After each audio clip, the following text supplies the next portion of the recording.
Hello, students. Hope you all are doing well with your health as well as studies. I have come up with a video on a PPT. I just thought just PPT may not be enough for you to read it on your own.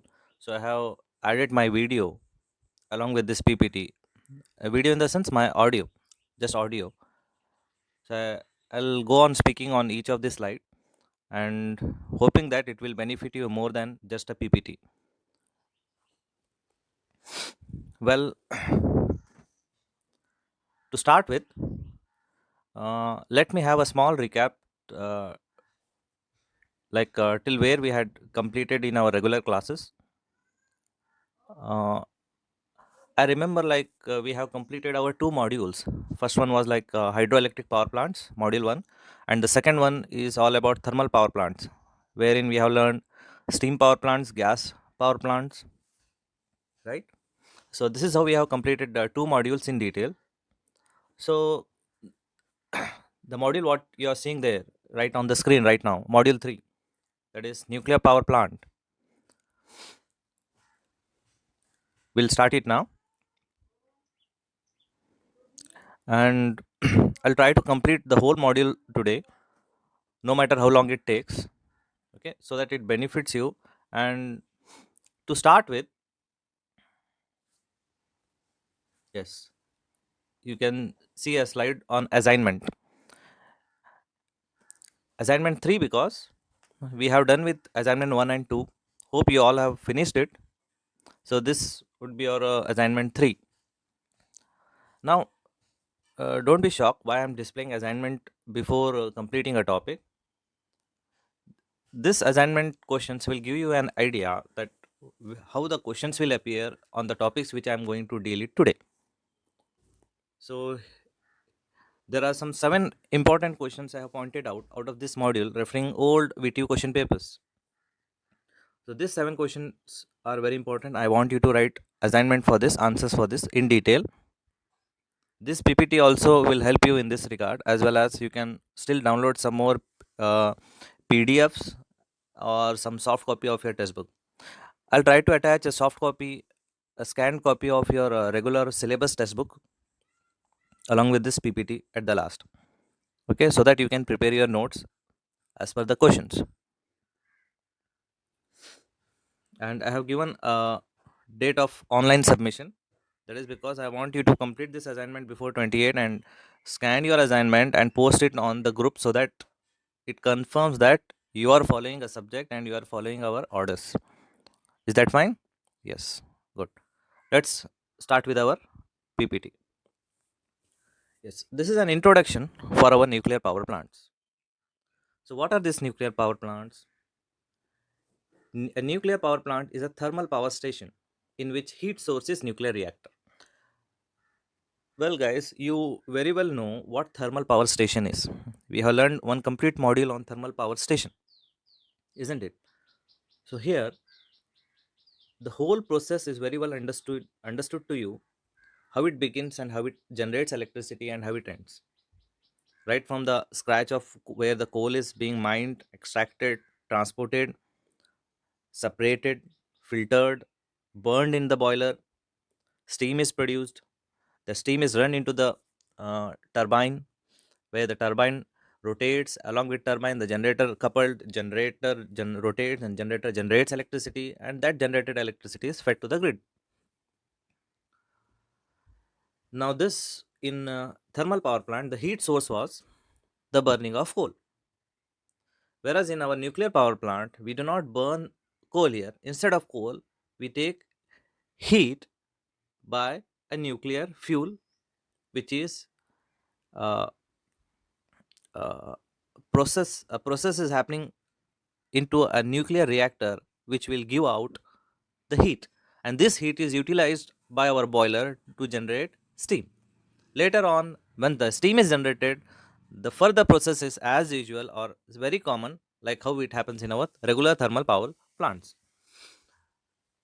Well, at the bottom you can see one small picture wherein it shows a simple working of nuclear power plant. you can see there as atomic structure is shown above which a flame is glowing, right? Where the heat is being produced. So the flame heat is reaching the boiler where it is getting water is getting boiled and the steam is produced. This steam is fed to the turbine structure and the turbine is connected to generator and further it goes as electricity. So as it is shown in simple how atomic structure is giving out heat, that is very important here.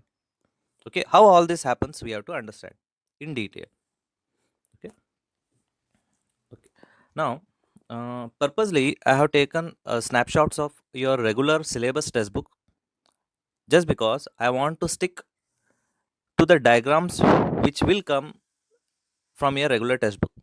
Because I want all of you to practice your regular textbook diagrams only.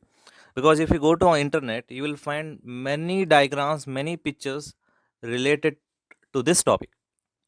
But I want you to draw the same diagrams because I don't want your diagrams to change because it becomes again difficult in valuation centers.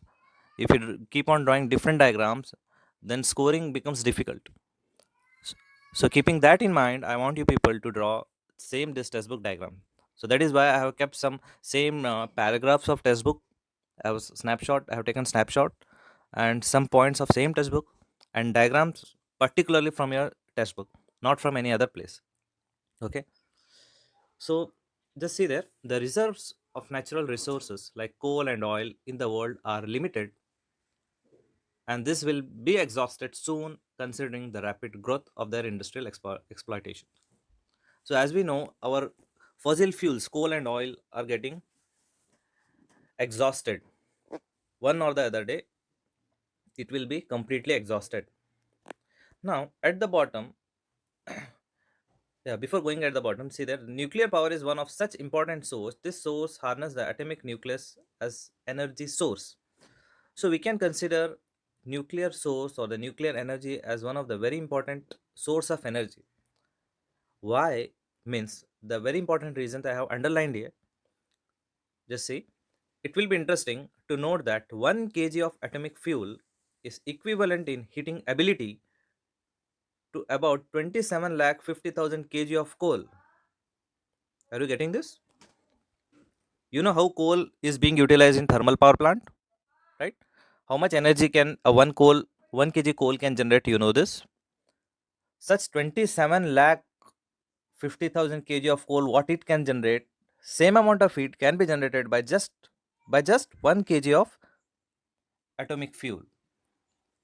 Same work. So this is the main reason why we prefer for nuclear energy. Though it has many dangerous disadvantages, but still this particular advantage makes it very much uh, uh, convincing to be used. Okay. At last, the atomic power generation is one of the cheapest source of electric power. Yes, this is what it makes it very cheap sources of electrical power.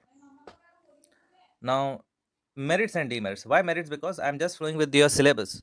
This is how the flow of your syllabus is. First introduction, then the merits and demerits. Then, yes, we'll start with merits. You may also get a question like explain the advantages and disadvantages. So, advantages and merits, all these are same. So, we'll start with first. Since the requirement of fuel is very small, so the cost of fuel transportation storage is small. That is very clear. As we have seen, 1 kg can be utilized as equivalent of 27 lakh kg. Then a very small amount of fuel is essential, required. So for that small amount of fuel, transportation cost will reduce. Correct? That's the second one. The nuclear power plant needs less space as compared to any other power station of same size. Yes, there is an example. To construct a 100 megawatt nuclear power station, it requires 38 to 40 acres of land. Whereas for the same capacity of coal based, it takes 120 to 130 acres of land. What does it mean? Almost three times. Almost three times of nuclear it is required for thermal. So it means nuclear power station takes one third of the space compared to thermal power plant. So the required space is also less. So this is one of the advantage. Next, you can see this type of power plant. Third one, this type of power plant is very economical to produce large electric power. This all this is because our the main fuel, our nuclear fuel, is very compressed. Very less amount of fuel is required. So handling space is required is less. Transportation cost is less.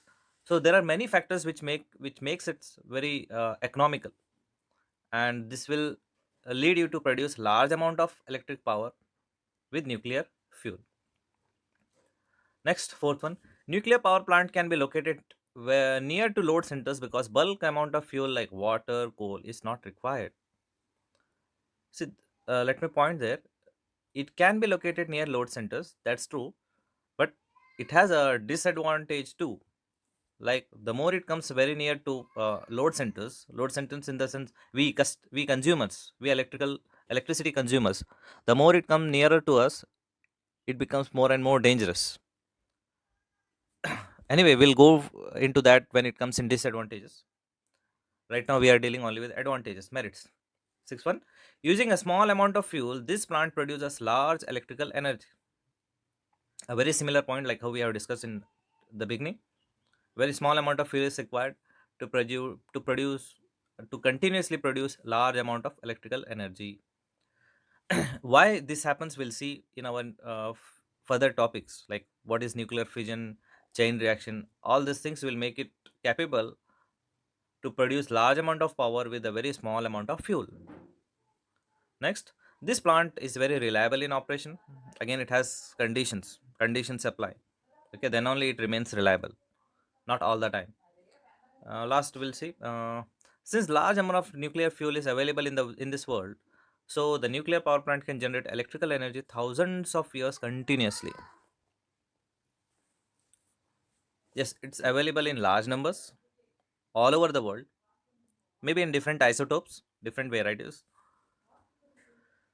Nuclear power plant is very neat and clean as compared to steam power plant. Neat and clean because it doesn't produce any pollutions, because we do not burn coal here, like how the air pollution happens in thermal power plants while burning coal. So you will not find such pollution in this nuclear power plants. The operating cost is low at this power plant, but it is not affected for higher load demand. Nuclear power plant always operates a base load plant, and load factor will not be less than zero point 0.8. Regarding this load factor, to understand it better, you require to solve some problems. There you will understand what is this zero point 0.8 and all. Hmm?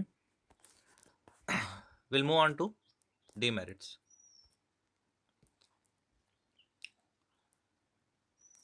Initial installation cost is very high as compared to the other power station. Why is this?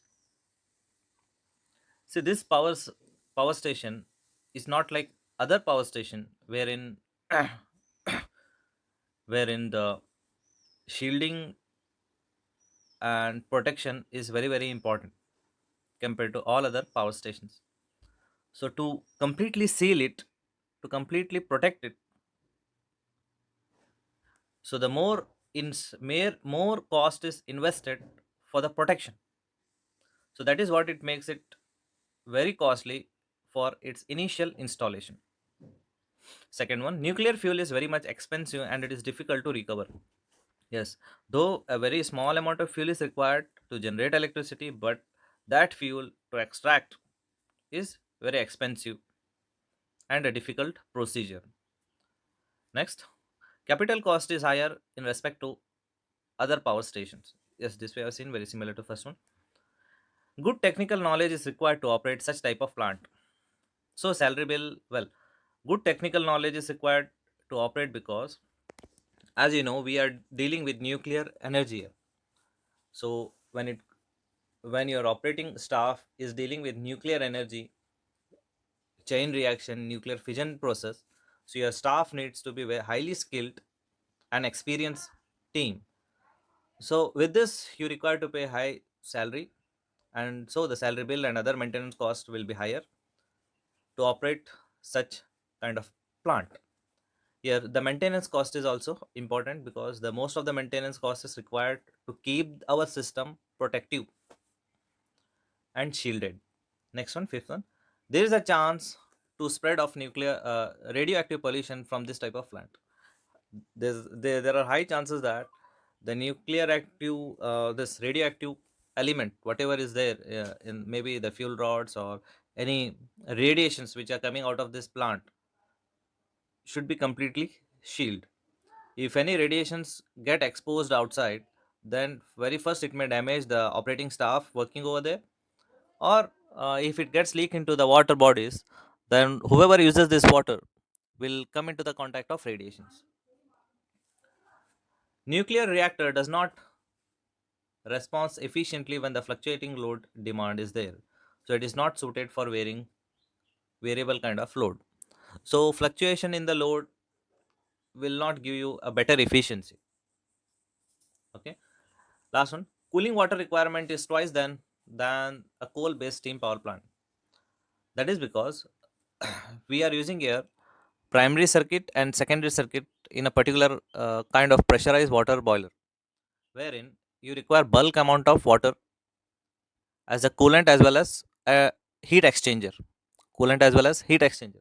So you require bulk amount of water. So all these are its disadvantages. We'll move on for next topic. Selection of site. So you can see selection of site. We have seen it for hydroelectric plants, thermal power plant. Now again for this. So you will find many similarities in selection of the site for any power station. First of all, a land is required, right? Then water bodies are required, correct? Load power plant should be nearer to load, nearer to the source of generation. All these are very common points to be considered while selecting a site for a power plant. Now here one important thing is, this power plant uh, need not to be located very near to its source of fuel, that is nuclear fuel. Nuclear fuel requirement is very small and it can be transported very near to the power plant very easily. So this makes this power plant flexible to be installed very near to the load centers. That is the third one. I have highlighted that nearness to the load centers. First one, availability of water. Ample amount of water is required. As I said, we have two circuits, primary circuit and secondary circuit. For both the circuits, we require bulk amount of water. Distance from populated area. So as you know, this nuclear fuel is a radioactive material, and in the view of danger, this radioactivity in the vicinity of the plant, a nuclear station should be as far as possible to be located away from thickly populated areas. So as far as possible, they try to make it possible, like to keep it away from thickly populated places. But slowly, after 10, 20 years, as population increases, so population comes start coming closer to this power station, then the distance will decrease. Disposal of waste. The waste produced in the nuclear power station by burning the fuel is radioactive, hence it needs extra care in its disposal. Disposing means once the nuclear fuel is used, particularly like nuclear fuel rods, what to do with that, how to dispose it of. So that is very important concern. What we do with this is like we store it for some years, and then the waste is either buried into the deep pits or disposed in deep sea, several kilometers away from its shore. Last one, accessibility by rail and road. As heavy equipment will require to be transported to the site, especially during erection of the site of the plant, the site should be easily accessible. So this is very common point in all of our power plants. We have seen some means of rail or road should be available for easily installation of power plant. So you'll find many common points here when you compare with all power plants. Yeah. From this, the important part begins. Nuclear fission process. Nuclear fission process. Okay. Just see the first point. Fission. Fission means division or splitting into two or more parts. Simple definition. Fission means dividing or splitting into two parts and more on. Here, nuclear fission means it is a process where the nucleus of an atom is split into two or more smaller nuclei. This is known as fission products. Smaller nuclei are known as fission products. I'll tell you the where nuclear fission is a process where the nucleus of an atom split. Now, by this definition, it tells that the atom, the nucleus of an atom is split into two or more smaller nuclei. Why does it happen? You have to understand first. Why it has to split and why into smaller nuclei? And if it splits into two or more nuclei, what happens? All this you have to understand. Now, see here, the fission of these heavy elements is an exothermic reaction, and huge amount of energy is released in the process. Now, let me make it simple.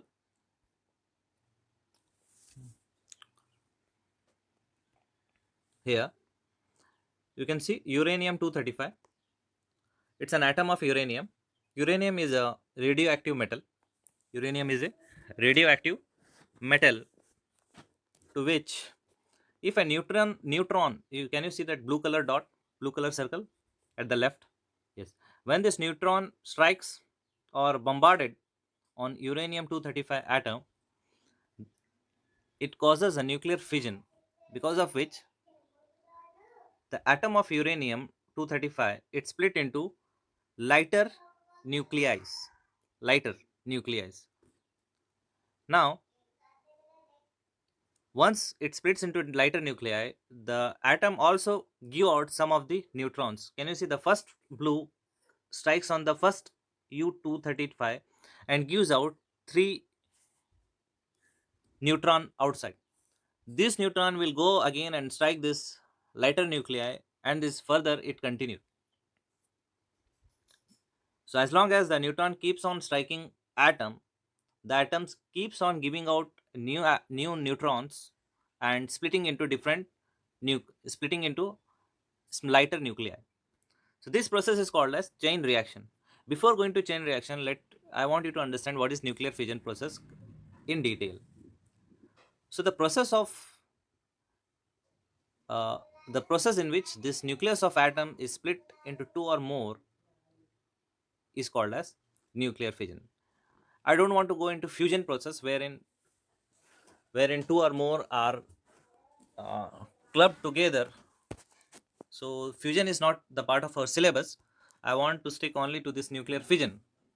So this is what nuclear fission process is, where our heavy nucleus of atom, uranium atom, is split into lighter nuclei when it is struck with a neutron. Okay, let's see what chain reaction is. Natural uranium occurs in three isotopes. Here, isotopes means it is the variants of this particular element, like this particular uranium. Naturally, this uranium is available in this isotopes means this variants types, different types. U238, the available number is available percentage is 99.3. Then uranium 235.7%, 234 minute traces, very small. Now, among these isotopes, 235 is very easily and readily fissionable. Fissionable means easily you can make nuclear fission to happen. Fine. Now, let us understand this chain reaction in detail. See there, the fourth line. Purposely, I have taken this paragraph from your textbook. I have told you why. If a neutron enters at uranium 235 atom, there is a probability that the nucleus will split and release enormous amount of energy. We'll see what is this and why it happens. Now, this amount of energy that binds the nucleus together, this will generate heat in the mass of the uranium. Each fission nucleus ejects two or three neutrons, which can again hit uranium nuclei and accelerate the splitting process even if some of the neutrons are not fully absorbed. This reaction is known as chain reaction. Now, the thing is, I'll go for this picture. So you can see there the uranium atom 235. The moment a neutron strikes to this atom, so this will make the first atom unstable. The first atom becomes unstable because a new neutron is added into it, and simply it will not absorb this neutron. What happens is it becomes unstable. To make itself stable, what it will do, it will split into at two different atoms. It will split into atoms. While splitting, it also gives out some more neutrons. So this some more neutrons will go and again hit the newly bond a new neutron a new atoms, and again after the bombardment between atom and neutron, some more neutrons will come out, and that particular atom will again go on splitting. So this the bombardment of neutron and splitting of atoms keeps on happening continuously until it is stopped. Until it is stopped. If it is stopped, if this chain reaction is done in controlled fashion, then this is like we can call it as harnessing of nuclear energy. If there is no control over this chain reaction, then we can call it as a nuclear bomb, atomic bomb, where there is no control over the chain reaction, fission process. Okay, hope you have understood this. If not, watch my PPT is given before to this PPT, the one I have posted earlier to this. Still, if you have some doubts, you can ask me on the group. Okay, let's move on for nuclear fuels. Nuclear fuel is a fuel that is used in nuclear reactor to sustain nuclear chain reaction. These fuels are fissile, and the most common nuclear fuel are the radioactive metal uranium 235 and plutonium 239. So there a new word has come, fissile. Nuclear fuels are fissile in the sense they can sustain radioactivity. Okay. Nuclear fuel is a material used in nuclear power station to produce heat to power turbines. Well, different types of fuels we'll see further. Nuclear power plant and layout. So this is the diagram from your textbook. A very simple basic diagram. You can see only the reactor part is shown to you, not the whole layout, wherein you can see the outer body is called as shield. The outer body is called as shield. And left side you can see neutron detector. Then at the center you have moderator, and at the bottom reflector. Then you can see their fuel rods. At the top you can see control grid. Then at the right side you can see two openings for coolant inlet and outlet. Inlet and outlet. Now, before going into this, let me give you some good picture of this from internet. So this dome structure you can see, this is the reactor, and on the right side where you can see steam turbine, condenser, alternator, cooling tower, pump and all, this is as usual what you have seen in your thermal power stations. Okay, here the left side where you can see nuclear reactor, only this part is different from your module 2. Okay, there you can see moderator, fuel rod, control rod, heat exchanger, pressurizer, coolant pump, right? So I'll go back to your textbook diagram. So I will explain you here what's the role of coolant, what's the role of fuel, what's the role of control grid, moderator, reflector, and shield. So all this you need to understand in detail. Okay, I'll go one by one. Now before going there, let me explain this in just 1 minute. In simple, you can see this is a fuel rod in the reactor, nuclear fuel rod, wherein in this reactor the nuclear fission take place, and this nuclear fission happens continuously, which makes it a chain reaction. So this chain reaction keeps on happening into the reactor, and during this chain reaction huge amount of heat is produced. I have explained you why the heat is produced. As the atoms become unstable, they split into different atoms, and they as they differ in their mass, as they differ in their mass, so they give out heat, they emit heat. So this heat is being utilized here as a source of heat, and this heat is absorbed by the water, and the water will boil and the steam is produced. That steam is sent into the steam turbine. Got it? Okay. Okay, let's start with fuel. The fuels generally used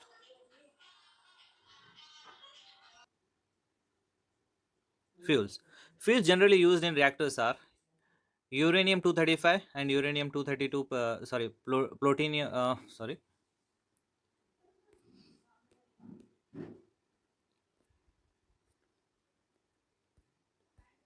yes, 235 uranium, as it is available in bulk quantity.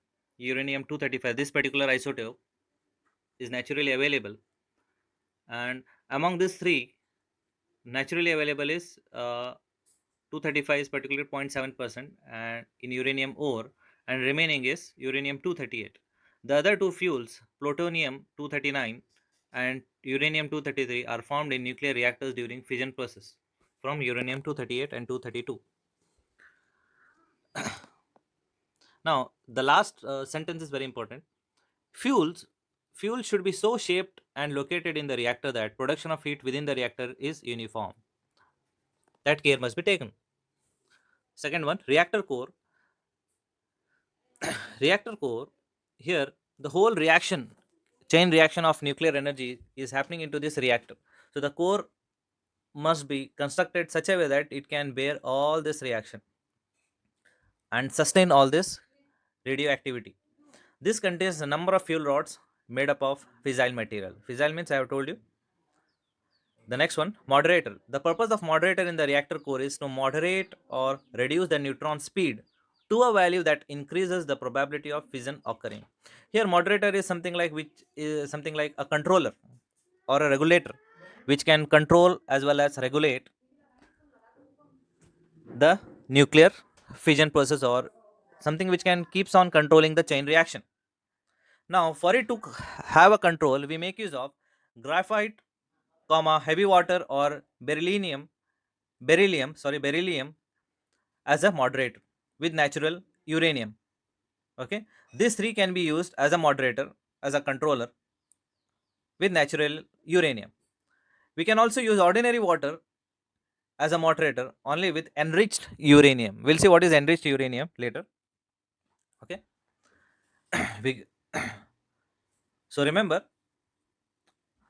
we can use graphite, heavy water, or beryllium as a moderator when it is natural uranium, and we can use ordinary water as a moderator if we are using enriched uranium. Okay, let me tell. Enriched uranium is like a processed uranium, the one which is not available naturally. Natural uranium, if you want to use, means you have to use a moderator with graphite, heavy water, or beryllium.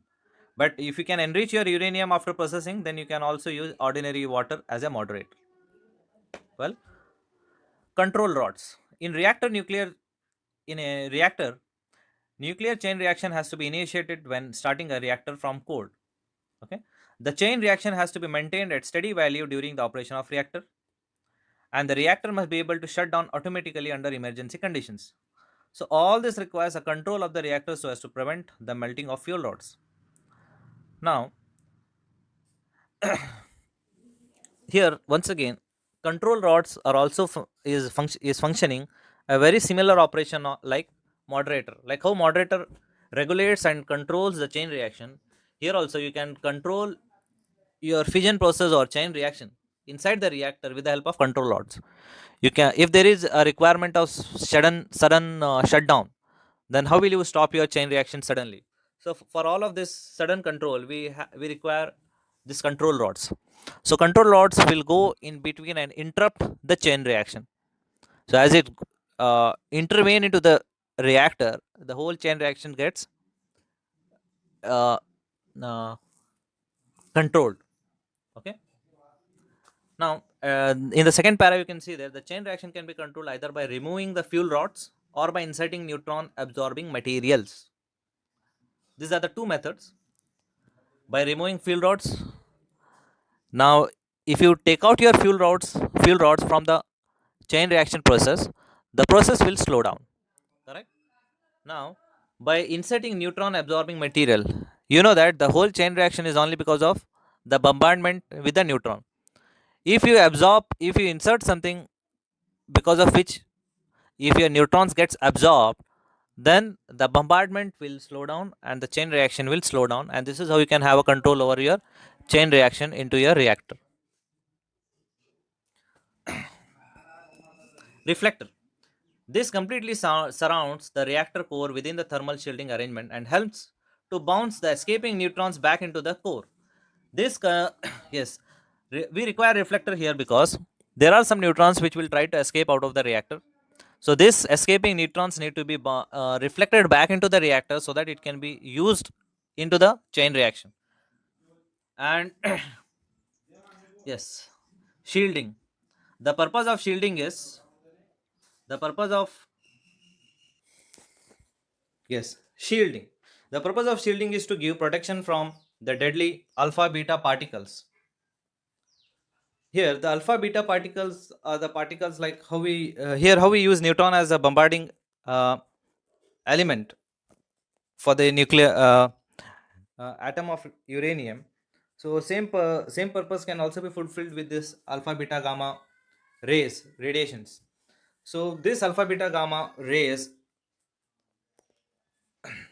are very deadly and to be shielded into the reactor there itself. So this ray should not escape out, otherwise uh, it will damage the environment, plant life as well as uh, human life.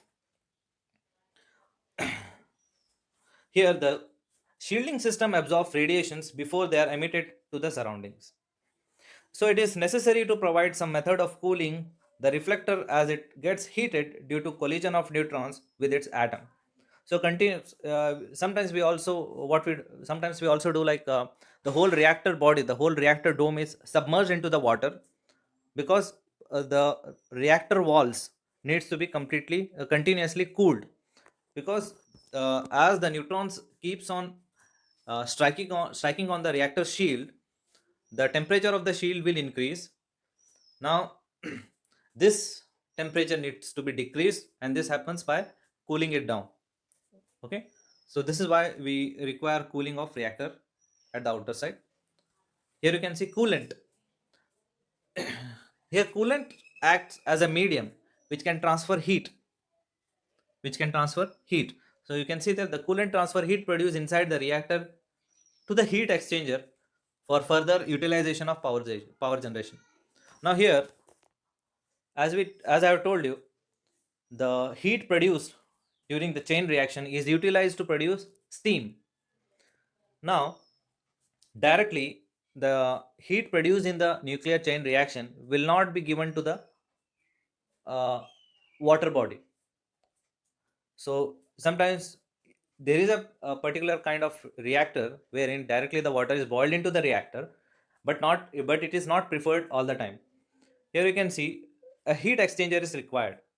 You will understand this heat exchanger when I take you for a plant layout in my upcoming topic. Okay, upcoming slide. Okay.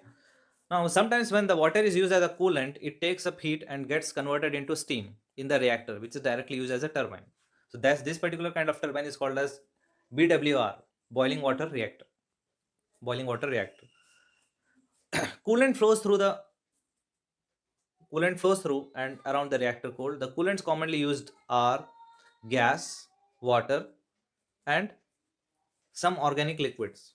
Which are the gases like carbon dioxide, air, hydrogen, helium can be used as a medium, as a coolant medium. Next, a water can be used. Again, in water, heavy water can also be used.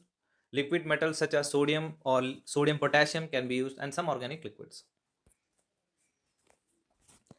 Well, this is the nuclear reactor classification as per your syllabus textbook. This is how you can classify a nuclear reactor based on first one neutron energy, thermal reactors, fast reactors.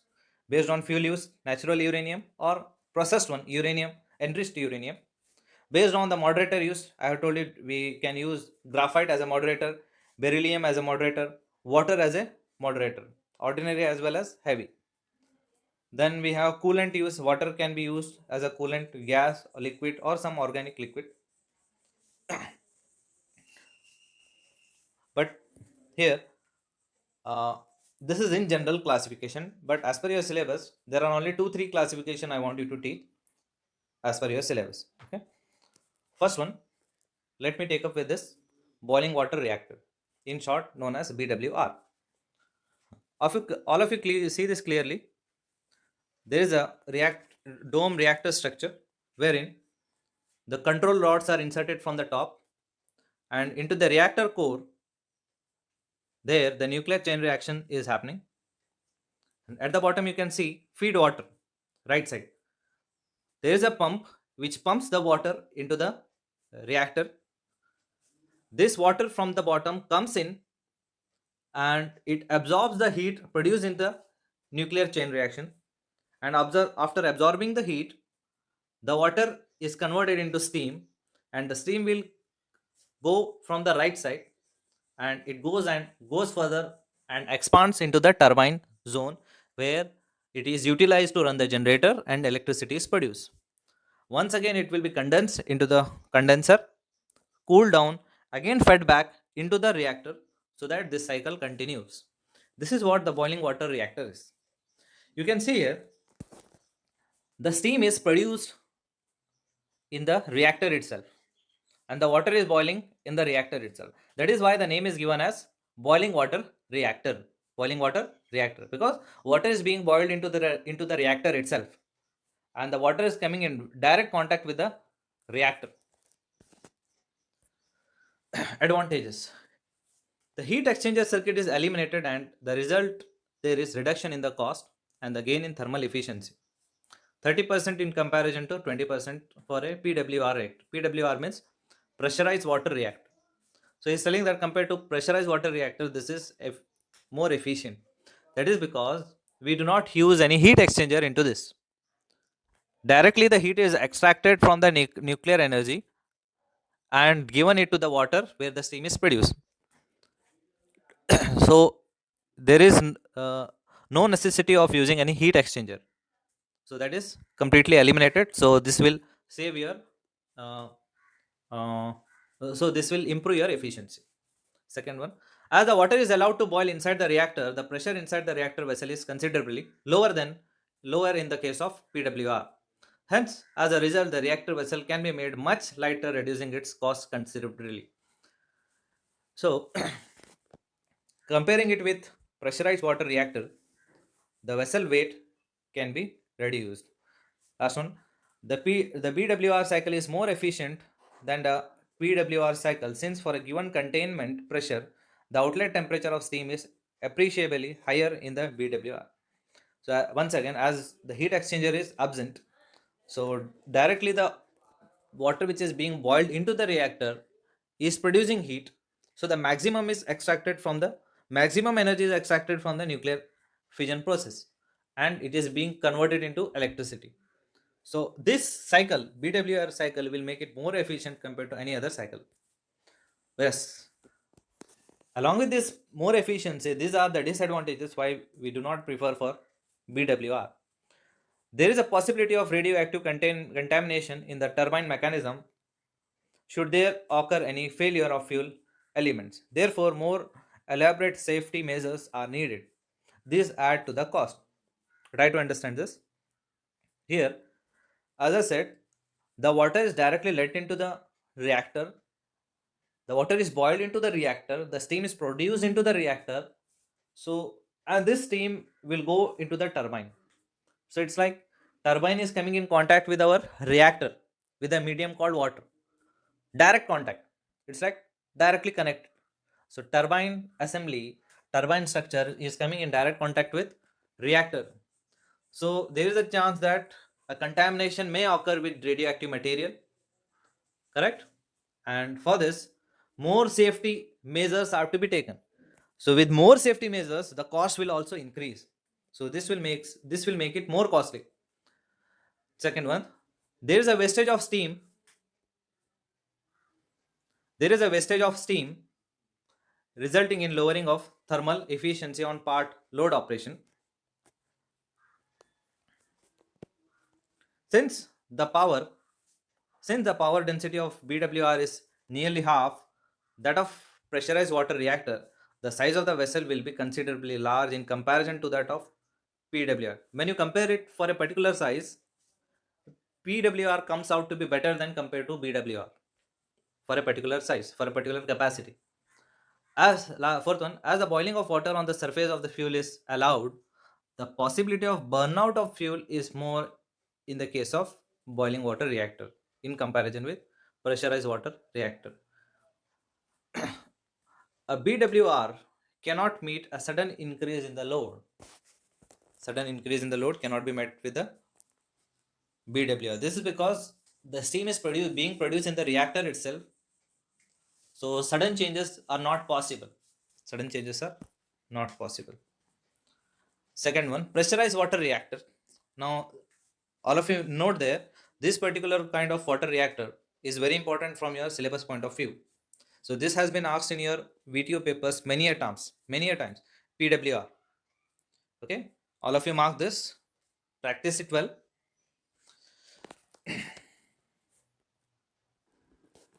Yes, just see in the diagram. On the left side you have nuclear reactor, and on the right side you can see heat exchanger and the steam. Heat exchanger is very important part here, and this makes it different from boiling water reactor. So this heat exchanger was absent in our boiling water reactor. The role of heat exchanger is to exchange the heat coming out of the reactor fluid and giving it to the boiler fluid. Giving it to the boiler fluid. How this exchange happens, let's see. Now see here, there is a pump at the bottom of your reactor. The role of this pump is to pump the coolant. The coolant from the bottom, it enters into the reactor, and the coolant will absorb the heat, and the hot coolant from the top, it goes up and goes into the heat exchanger. The coolant will simply circulate through the heat exchanger element.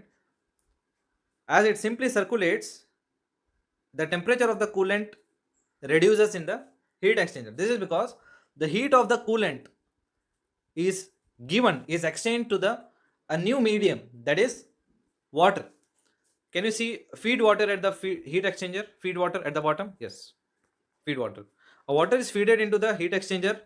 This water will go up by absorbing the heat of the hot coolant which is coming from the reactor, and this feed water will get heated up and its temperature will increase to such a value that the steam is produced.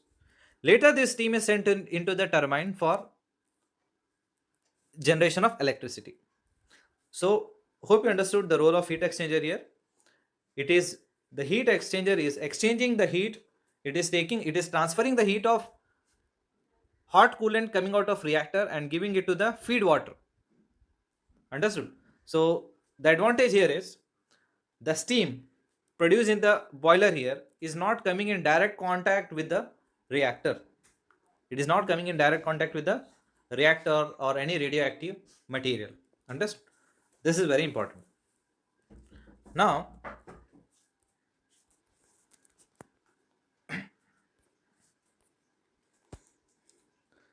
second diagram for same topic, a much detailed diagram I must say. There you can see it is explained in two circuits, left part and the right part. You can see primary circuit wherein the coolant is pumped from the pump, it goes into the reactor, and from the reactor,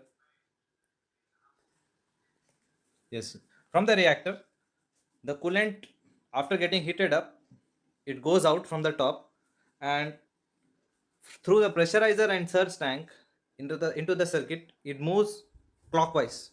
It gets pumped into the reactor. Temperature will increase of the coolant. It goes out of the reactor and goes into the heat exchanger. Again, it is pumped into the reactor. So this clockwise this cycle continues. So this makes it. So this is our primary circuit. Now you can see there. So our coolant keeps on circulating into this primary circuit through heat exchanger, and in heat exchanger, the heat present in the coolant coming from the reactor is given to a new liquid, new fluid into the heat exchanger, and that new fluid is circulating into the secondary circuit. It is called a steam circuit. You can see the steam circuit. The steam circuit, because the steam is produced into the heat exchanger, and this steam is expanded into the generator. After expansion, the turbine rotates and generation of electricity begins. And once the steam is used and expanded into the turbine, the steam is condensed in the condenser, and later it is once again pumped into the heat exchanger, where the water is once again boiled and converted into steam. So this is our steam circuit. So try to understand, there are two circuits here, primary circuit and steam circuit. So there is no direct contact between primary circuit and steam circuit. All this happens in heat exchanger. That is why we require heat exchanger here. Finally, I want you to explain this pressurizer and surge tank. Can you see pressurizer and surge tank in your diagram? This portion. Okay. The role of pressurizer and surge tank is to maintain the water pressure. To maintain the water pressure, and to maintain water pressure, we make use of a electric circuit, electric heating coil. The role of heating coil is to produce a heat, to produce heat, so as to have a pressure on the water which is being pumped into the primary circuit. And for any emergency requirements of water, there is a surge tank. The surge tank is provided so as to keep amount of coolant which may be required in our emergency time. Got it?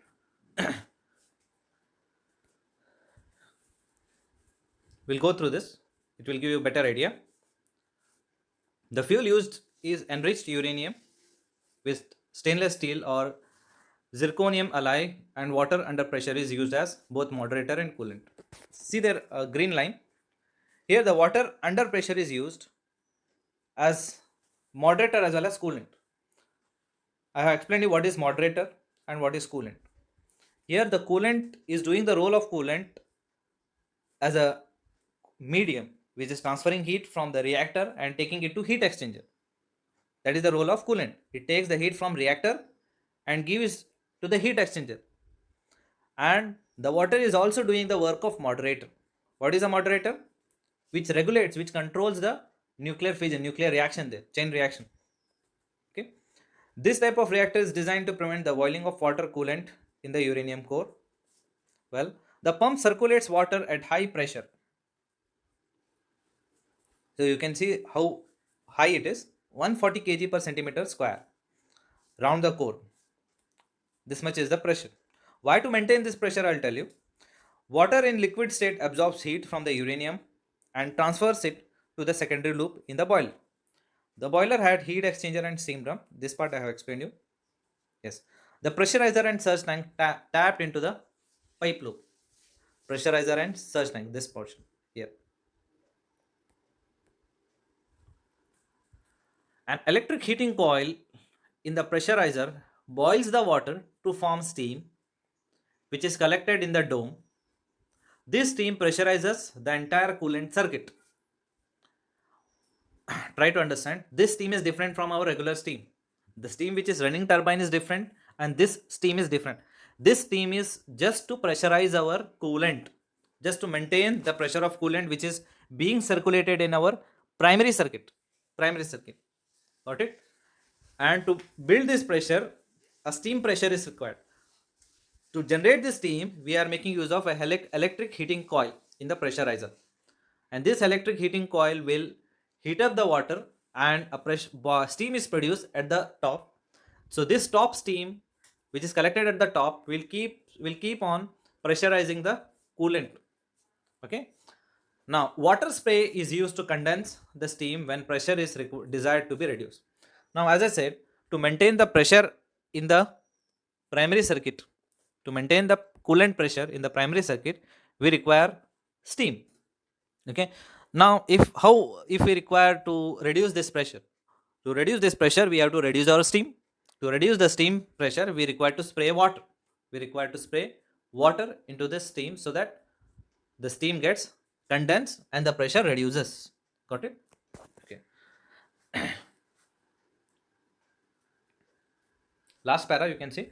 Since water is passing through the reactor becomes radioactive, the entire primary circuit including heat exchanger has to be shielded. So all this come in direct contact with your reactor, and everything after this heat exchanger becomes uh, the secondary part or the steam circuit, which comes in safer zone compared to reactor zone. Advantages of pressurized water reactor. Pressurized water reactors are very stable and easier to operate. This reactor's lifetime is longer and safer. Because of pressurized water reactors, use of enriched uranium as fuel, they can use ordinary water as moderator. This part is very important. We do not require to use heavy water. Just if you use our ordinary water, it is enough as a moderator as well as coolant. This is because we are using enriched uranium, not natural uranium. Pressurized water reactor turbine cycle loop is separate from the primary loop. So the water in the secondary loop is not contaminated by the radioactive materials. Very, very important. Okay. So contamination chances are very, very less because we are not coming in direct contact with reactor cycle. Okay. Water is used in the reactor is cheap and easily available because we are using ordinary water with this enriched uranium. Small number of control lots are required. So all these are advantages. So here we have with disadvantages. The moderator remains under high pressure. A strong pressure vessel is required because this is pressurized water reactor. So continuous pressure has to be maintained. So for this, the vessel which uh, which contains all this has to sustain this pressure. So that's how it is to be constructed. Next, expensive cladding material is required to prevent corrosion. Special material. So the cladding material should be such that it prevents corrosion from happening. There is a heat loss due to the use of heat exchanger. Yes. Why? Because just before this we have seen boiling water reactor. There the water was being boiled directly into the reactor, isn't it? So the heat exchanger was absent. So the efficiency was more. Here, since the heat exchanger is present in this type of reactor, so with this heat exchanger, the efficiency will come down. Understood? In comparison to other types, more elaborate safety devices are required. The reactor lacks flexibility. It requires the reactor to be shut down for recharging, and there is difficulty in fuel element design and fabrication.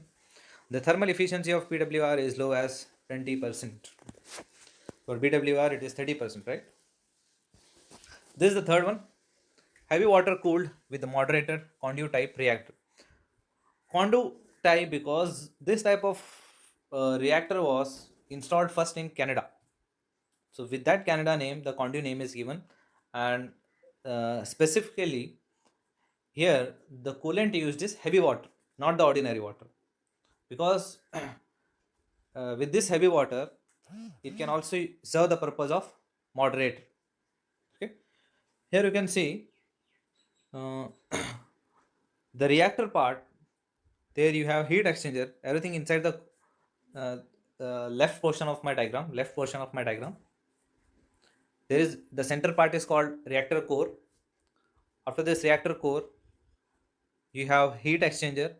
Once again, feed pump will pump the water into this reactor core, and into the heat exchanger the steam is produced, and the steam is collected in the steam collector and sent into the turbine.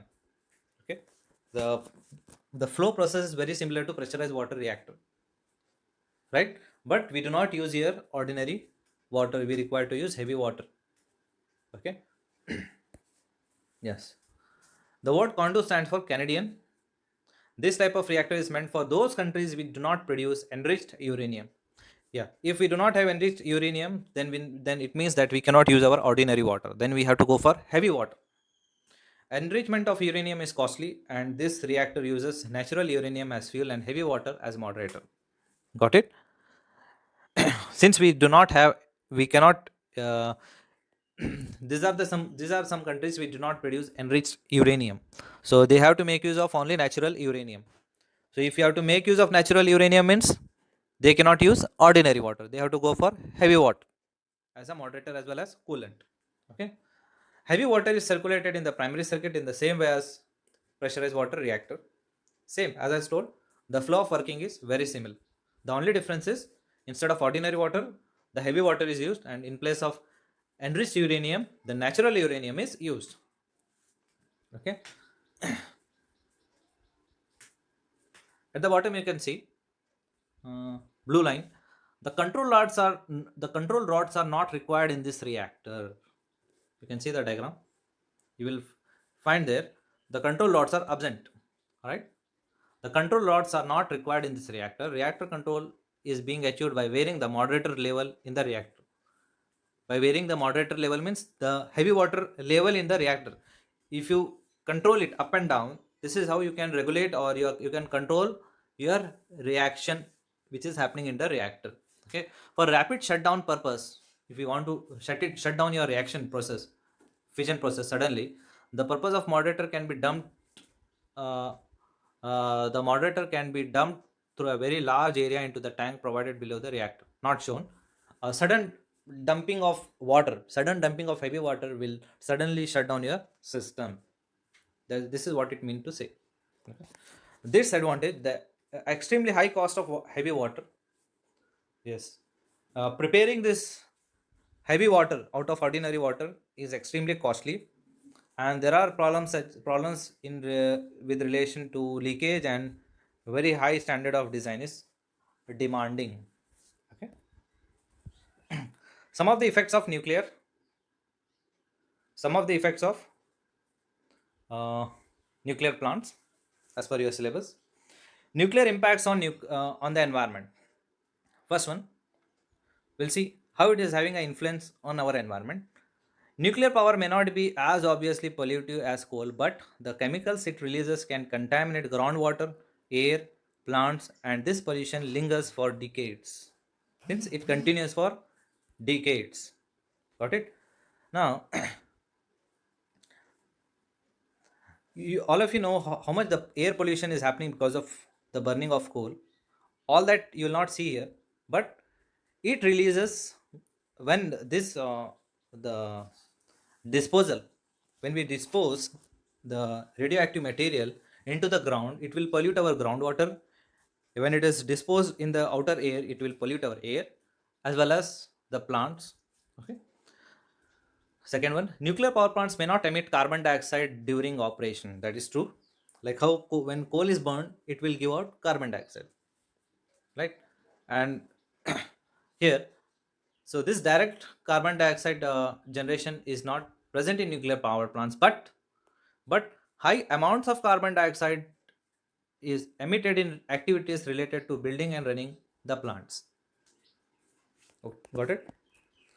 So carbon dioxide is emitted not in the operation of chain reaction, but while it is being builded or running, it happens. Okay. The process of mining uranium releases high amounts of carbon dioxide into the environment. Where the uranium is being extracted, where the mining is happening, high amount of carbon dioxide is given out into the environment.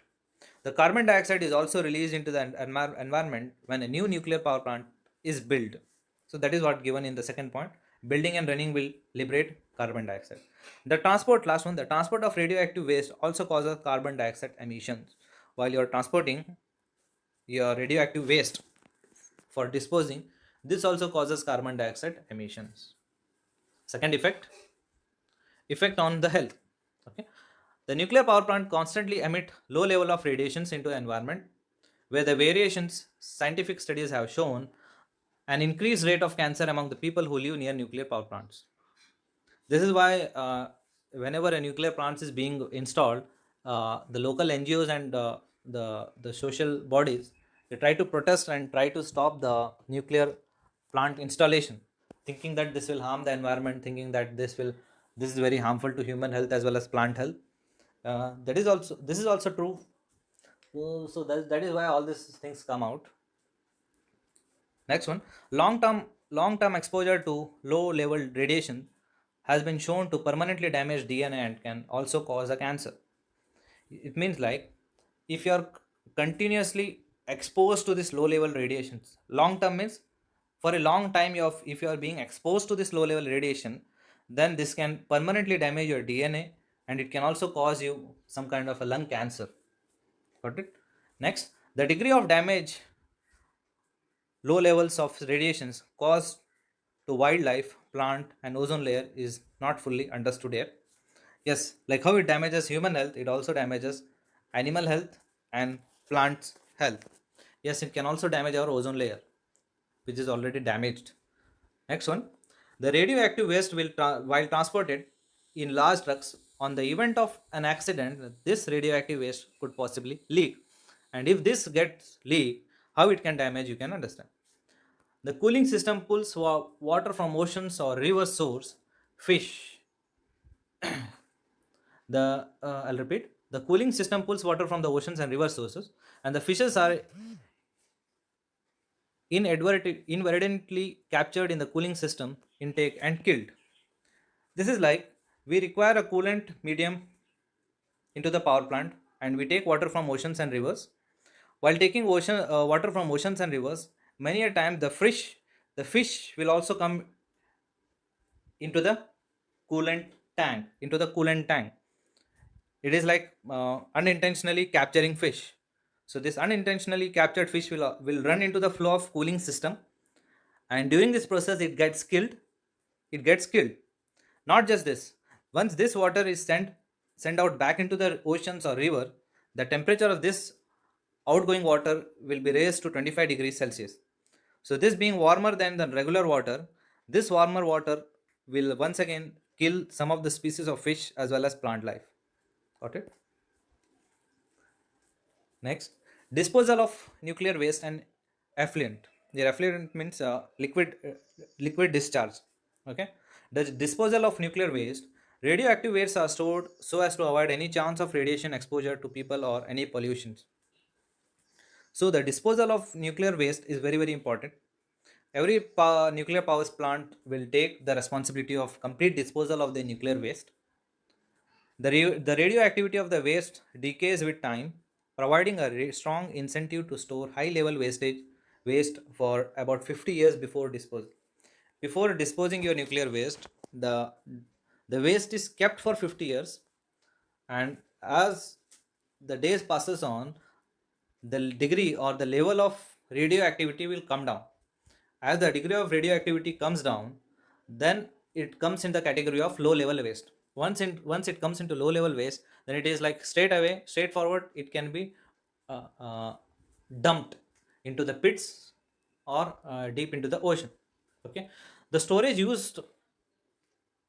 of used fuel is normally underwater for at least 5 years, and then often in dry storage. Got got it? Yes. Last one. Deep geological disposal is widely agreed to the best solution for final disposal. For final disposal, they go for uh, disposing it by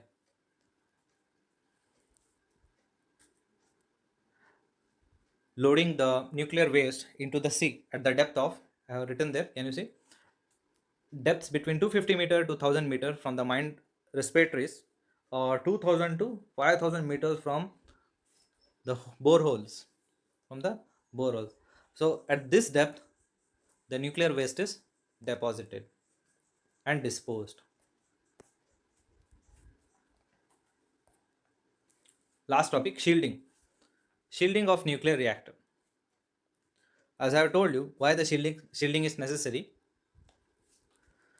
This whole nuclear reactor is to be shielded in a very good shield is like a cover which makes sure that the whole reactor, the whole chain reaction, fission process uh, is uh, is under a complete controlled room or controlled structure.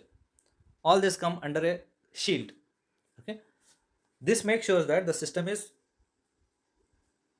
protected from getting leaked or getting exposed to outer atmosphere.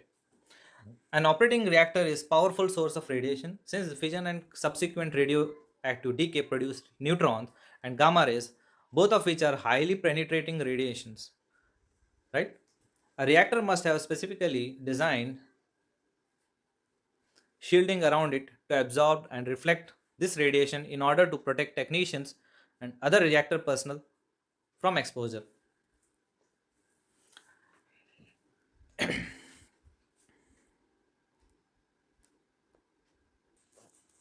Yes. In popular class of research reactors known as swimming pools, this is not that swimming pools what we where we swim. Okay, this shielding is provided by placing the reactor in a large deep pool of water. The purpose of this pool, the purpose of keeping these reactors under this pool is to cool it and to shield it. So for better shielding it, it is kept under the deep pool of water. For this, it is calling it as swimming pools. In other kinds of reactors, the shield consists of thick concrete structure around the reactor system, referred as biological shield. So this shield also may contain heavy metals such as lead and steel for more effective absorption of gamma rays, and heavy aggregates may be used in the concrete itself for the same purpose to make it more and more uh, strong. Okay. So this will end your module 3. I have tried to complete in brief. I guess I have taken 85 minutes for this. I know I have gone a bit fast, but without my textbook, without my laptop, uh, this is what I have tried to do. Let me see how good it can reach to you, and how best you can utilize of it. Okay. Till then, thank you. Later, I'll come up with our next module, module 4, with a new topic. Till then, thank you. Goodbye.